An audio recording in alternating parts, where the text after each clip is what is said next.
E a Priscila Yazbek, direto de Nova York, conosco aqui, porque o presidente dos Estados Unidos, Donald Trump, surpreendeu dezenas de países com um novo anúncio tarifário. A partir do dia 7 de agosto, nações como Canadá e África do Sul passarão a contar com taxas recíprocas atualizadas que variam de 10% a 41%. Priscila Yazbek, traz mais informações para a gente. Muito boa tarde. Oi, Yuri. Boa tarde a você, a Débora, a todos que nos acompanham. Donald Trump oficializou o anúncio, então, das tarifas depois de tanto tempo de espera. E as tarifas ficaram abaixo do tarifaço do dia 2 de abril, mas havia uma expectativa de que talvez pudessem ficar ali naquele patamar de 10%. É por isso que hoje a reação do mercado não é a melhor reação. Trazendo quais foram os destaques, então, desse anúncio, basicamente Donald Trump anunciou que os países com os quais os Estados Unidos têm um superávit, ou seja, uma balança comercial positiva, vão ficar com uma tarifa de 10%, vão permanecer com a tarifa universal. Já os outros países, que são cerca de 40 países com os quais os Estados Unidos têm um saldo negativo na sua balança comercial, vão ter um piso de tarifa de 15%, que pode aumentar, e aí, combinando as tarifas básicas com as tarifas recíprocas anunciadas, pode chegar a 50%, que é o caso do Brasil. Inclusive, é algo que causa espanto, porque a gente vê aquela lista enorme de países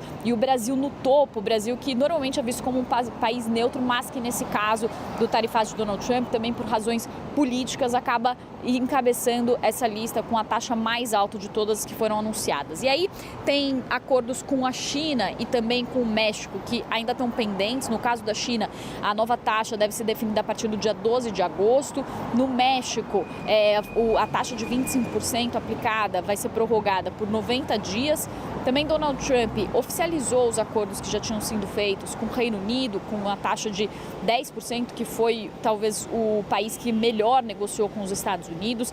A União Europeia, que ficou com 15% e é o principal, a União Europeia é o bloco que representa as maiores importações dos Estados Unidos, ficou com 15%.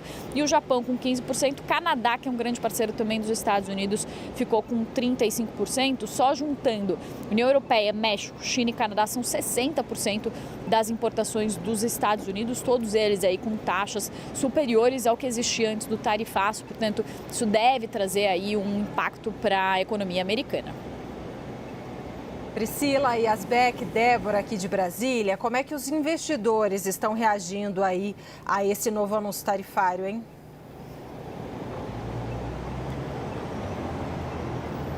Pois é, Débora, mercado reagindo de forma negativa, então as principais bolsas em queda aqui nos Estados Unidos, Dow Jones com uma queda de 1,3%, S&P 500 com uma queda de quase 1,6%, o Nasdaq, o índice da Bolsa Tecnológica, também por causa de resultados ruins de empresas de tecnologia, com uma queda maior de 2,5%.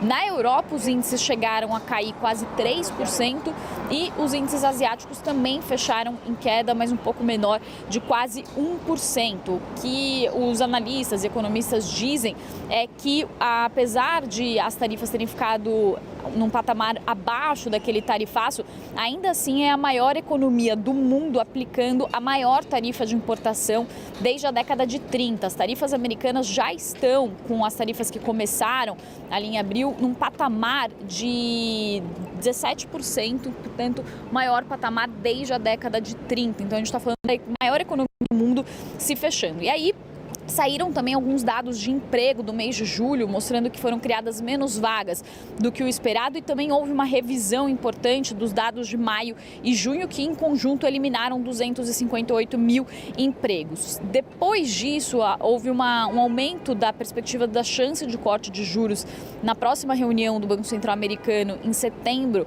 que subiu de 35% para 75%, e também esses dados do mercado de trabalho mostram que houve uma queda na força de trabalho nascida no exterior de 1.200.000 pessoas. Por que eu estou falando desses dados, né? Porque há uma dúvida sobre o que pode acontecer com a economia americana diante desse tarifaço. Então, o que se vê é que o mercado de trabalho já está começando a dar sinais de que o tarifaço está prejudicando a economia americana. A política de imigração de Donald Trump também.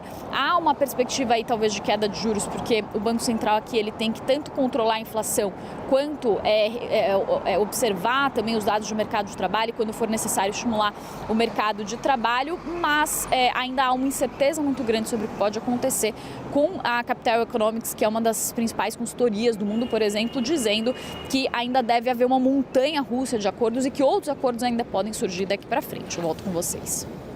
Muito obrigado. Priscila Yazbek falando conosco direto de Nova York.